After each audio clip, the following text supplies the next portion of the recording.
مرتبہ حضرت علی رضی اللہ تعالیٰ عنہ بیان فرما رہے تھے، پوچھ رہے تھے کہ اے لوگوں مجھے بتاؤ کہ بہادر کون ہے؟ لوگوں نے کہا اے علی بہادر تو آپ ہیں۔ حضرت علی رضی اللہ تعالیٰ عنہ فرماتے ہیں کہ بہادر جاننا چاہتے ہو کون ہے؟ لوگوں نے کہا بتائیے۔ کہا ایک مرتبہ میرے پیارے آقا صلی اللہ تعالیٰ علیہ وسلم کو کافروں نے گھیر لیا، دشمنوں نے گھیر لیا۔ حضور پاک صلی اللہ تعالیٰ علیہ وسلم کو دشمنوں نے گھیرا۔ لوگوں نے صدیق اکبر کو بتایا جا کے، گلی محلے میں چیخ چیخ کر لوگ صدیق اکبر کے دروازے پر کہتے تھے اے ابو بکر تیرے یار کو لوگوں نے گھیر رکھا ہے، تیرے یار کو لوگوں نے پکڑ رکھا ہے، ان کو سزا دینا چاہ رہے ہیں، ان کو مارنا چاہ رہے ہیں۔ حضرت ابو بکر کو جب پتا چلا کہ میرے یار کو کافروں نے گھیر رکھا ہے، میرے یار کو پکڑ رکھا ہے، جس حالت میں بیٹھے تھے اسی حالت میں اٹھ کے بھاگے اور دیکھا کہ حضور اکرم صلی اللہ تعالی علیہ وسلم کو کافروں نے پکڑ رکھا ہے، ان کو گھیر رکھا ہے۔ تو نہ ادھر دیکھا نہ ادھر دیکھا، وہ کود گئے اس محفل میں، اس مجلس میں، اور حضور پاک صلی اللہ تعالی علیہ وسلم کو اپنے ہاتھوں میں لے لیا۔ حضور پاک صلی اللہ علیہ وسلم کے اوپر گر گئے اور اوپر سے کافروں نے کوڑے مارنا شروع کر دی، کافروں نے مار لگانا شروع کر دی، اتنا مارا کہ ابو بکر بے ہوش ہو گئے۔ حضرت ابو بکر جب گھر پر آئے تو گھر والوں نے ان کا علاج کیا، اور علاج کرنے کے بعد سوچتے تھے کہ جب یہ اٹھیں گے تو یہ بتائیں گے کہ کس نے مارا ہے، تو جب یہ بتائیں گے تو ہم بدلہ لیں۔ حضرت ابو بکر جب اٹھے تو پہلا آپ کا جملہ یہ تھا، حضرت ابو بکر نے کہا میرا یار کیسا ہے، میرا یار کیسا ہے، کوئی میرے یار کے پاس لے چلو، کوئی مجھے محمد عربی صلی اللہ علیہ وسلم کے پاس لے چلو، مجھے ان کی بڑی فکر ہوتی ہے۔ گھر والوں نے کہا، محلے والوں نے کہا تجھے اپنے دوست سے کتنی محبت ہے کہ تجھے اپنے زخم یاد نہیں آتے اور اپنے یار کی باتیں یاد آتی ہیں۔ حضرت ابو بکر فرماتے ہیں کہ مجھے یار سے بہت محبت ہے، مجھے اپنے دکھ نظر نہیں آتے، اپنے زخم نظر نہیں آتے، اپنے یار کے سامنے میرے سارے زخم کم ہیں، میرے سارے دکھ کم ہیں۔ یہ ناز یہ انداز ہمارے نہیں ہوتے، جھولی میں اگر ٹکڑے تمہارے نہیں ہوتے، ملتی نہ اگر بھیک حضور آپ کے در سے، اس ٹھاٹ سے ہم تو سارے نہیں ہوتے، اور بے دام ہی بک جائے یہ بازار نبی میں، اس شان کے سودے میں خسارے۔ ہاں، یہ حضرت ابو بکر صدیق اکبر رضی اللہ تعالیٰ عنہ کی حضور سے محبت ہے۔ حضرت ابو بکر رضی اللہ تعالیٰ عنہ حضور سے کتنا عشق کرتے ہیں، کتنا پیار کرتے ہیں، کتنی محبت کرتے ہیں۔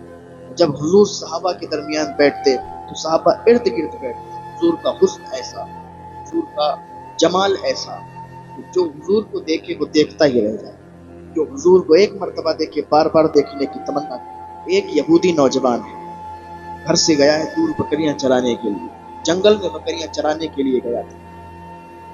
وہاں پر اس نے دیکھا کہ کچھ چند لوگ ایک منصوبہ بنا رہے ہیں۔ جب ان کے پاس وہ گیا کہا بھائیو کیا کر رہے ہو؟ کہا محمد نام کا ایک شخص ہے، وہ ادھر آیا ہوا ہے، اس کو قتل کرنے کا منصوبہ بنا رہے ہیں۔ اس نوجوان نے جب حضور پاک صلی اللہ علیہ وسلم کا نام پاک سنا تو وہاں سے پیچھے ہٹ گیا، کیونکہ اس نے حضور کا نام سن رکھا تھا، ان کا کام سن رکھا تھا، اور یہ سن رکھا تھا کہ جو حضور کو دیکھتا ہے وہ ان کا دیوانہ ہو جایا کرتا ہے۔ یہ حضور کو دیکھنا چاہتا تھا۔ جب اس نے سنا کہ یہ لوگ منصوبہ بنا رہے ہیں تو پیچھے سے نکلا اور حضور کی بارگاہ میں پہنچ گیا، دور سے چپ کے دیکھنے لگا۔ حضور کو دیکھتا اور خوش ہوتا، حضور کو دیکھتا اور مسکراتا۔ جن کی باتیں ہم سنا کرتے تھے، جن کے قصیدے ہم سنا کرتے تھے، جن کے لیے لوگ بیان کرتے تھے، اور لوگ جنہیں مارنے کے منصوبے رکھتے ہیں، وہ تو کتنے اچھے ہیں، وہ تو کتنے سوڑے ہیں، ان کا چہرہ کتنا اچھا ہے، ان کا حسن کتنا عالی ہے۔ وہ دیکھتا جاتا اور مسکراتا جاتا۔ دھیرے دھیرے حضور کی بارگاہ میں پہنچا، ڈرتا ڈرتا، اور جب حضور کو سامنے سے دیکھا تو پھر حضور پر فدا ہو گیا، حضور کا عاشق ہو گیا۔ کہا یا رسول اللہ صلی اللہ علیہ وسلم، ہم تو آپ کے دیوانے ہو گئے، ہم تو آپ کے مستانے ہو گئے، اب ہمیں یہ بتائیے کہ ہم آپ کے ساتھ کیسے رہ سکتے ہیں، ہم آپ کے ساتھ کیسے رہ سکتے ہیں۔ حضور پاک صلی اللہ علیہ وسلم نے فرمایا پہلے میرا کلمہ پڑھنا، تو میرا کلمہ پڑھے گا، مسلمان ہو جائے گا، تو پھر میرے ساتھ رہے۔ حضور کے جیسا کوئی نہیں۔ میرے حضور پاک صلی اللہ علیہ وسلم کی وہ شان ہے کہ میرے حضور کے جیسا کوئی نہیں ہوگا۔ کیسے؟ اللہ نے کسی کو بنایا ہی۔ یہی بولے سدرا والے چمنے جہاں کے تھالے، سبھی ہم نے چھان ڈالے تیرے پائے کا نہ پایا، تجھے یک نہ یک بنایا، تجھے حمد ہے خدایا، تجھے حمد ہے خدایا۔ یہ حضور پاک صلی اللہ تعالی علیہ وسلم کی شان ہے۔ سب سے اعلیٰ و بالا ہمارا، سب سے بالا و بالا ہمارا نبی۔ کیا خبر کتنے تارے کھلے چھپ گئے، پر نہ ڈوبے نہ ڈوبا ہمارا۔ حضور اکرم صلی اللہ تعالی علیہ وسلم نے صحابہ اکرام سے فرمایا، کیا تم جانتے ہو کہ عجیب ایمان کس کا ہے؟ صحابہ نے عرض کیا، یا رسول اللہ صلی اللہ علیہ وسلم، عجیب ایمان کس کا ہے؟ حضور پاک صلی اللہ علیہ وسلم نے فرمایا، عجیب ایمان ان کا ہے جو ہمیں دیکھیں گے بھی نہیں، بغیر دیکھے ہم سے پیار کریں، ان کا عجیب ایمان۔ حضور پاک صلی اللہ تعالی علیہ وسلم کی ذات پاک، حضور پاک صلی اللہ تعالی علیہ وسلم کے پاس ایک شخص آیا۔ حضور پاک صلی اللہ علیہ وسلم کا سمجھانے کا انداز کتنا نرالا تھا۔ ایک شخص آیا، کہنے لگا، یا رسول اللہ صلی اللہ علیہ وسلم، زنا کی اجازت دے دیجیے، زنا کرنا چاہتے ہیں۔ ارے صحابہ کرام بیٹھے ہوئے تھے، صحابہ کرام کھڑے ہو گئے، کسی نے اپنی تلوار نکالی، کسی نے ایسے ہی اس کو مارنے کے لیے لیا۔ یا رسول اللہ صلی اللہ علیہ وسلم، کیسی بات کرتا ہے؟ آپ کے سامنے اس کی جرات کہ آپ کے سامنے ایسے بےہودہ کلمات، ایسے بےہودہ الفاظ نکالتا ہے؟ حضور پاک صلی اللہ علیہ وسلم نے فرمایا، ٹھہر کر۔ ایک طرف لے گئے اسے اور سمجھایا، کہا، تو زنا کی اجازت چاہتا ہے، تجھے یہ پتہ نہیں کتنا برا فعل ہے، کتنا برا فعل ہے۔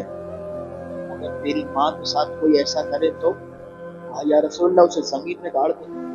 اگر تیری بہن کے ساتھ ایسا کوئی کرے تو کہا، یا رسول اللہ مجھے برداشت نہیں ہوگا۔ تو کہا، پھر تجھے کیسے برداشت ہو سکتا ہے کہ تو دوسرے کی بہن بیٹیوں کے لیے ایسا کہے؟ تو حضور پاک صلی اللہ علیہ وسلم نے جب اس طریقے سے اسے سمجھایا، اسے سمجھ آ گئی اور توبہ کی، اور حضور پاک صلی اللہ علیہ وسلم کے قدموں پہ گر کے معافی مانگی، مجھے معاف کر۔ یہ حضور پاک صلی اللہ تعالی علیہ وسلم کی ذات ہے۔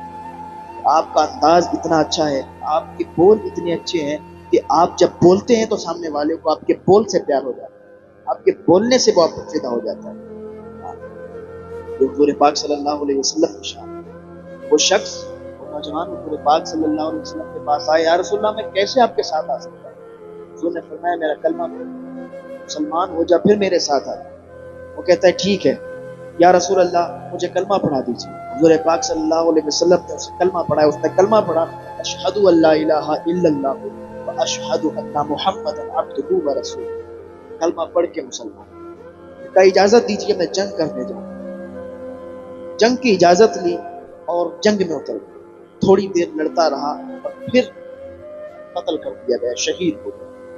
شہید ہو گیا تو حضور پاک صلی اللہ تعالی علیہ وسلم اسے دیکھنے کے لیے دیکھ کر اسے واپس چلے۔ صحابیوں نے پوچھا، یا رسول اللہ صلی اللہ علیہ وسلم سے دیکھ کر واپس کیوں آئے؟ کہا، تمہیں پتہ نہیں اس کے پاس ابھی حوروں کا چمکٹ لگا ہوا، ابھی اس کے پاس حوروں کا ہجوم لگا ہوا ہے۔ دیکھیں ان کی شان کتنی اعلیٰ ہو گئی، ان کی شان کتنی بلند ہو گئی کہ ابھی ایمان لایا ہے اور ابھی شہید ہوا، ان کا مرتبہ کتنا اعلیٰ ہوگا۔ یہ حضور پاک صلی اللہ تعالی علیہ وسلم کے ساتھ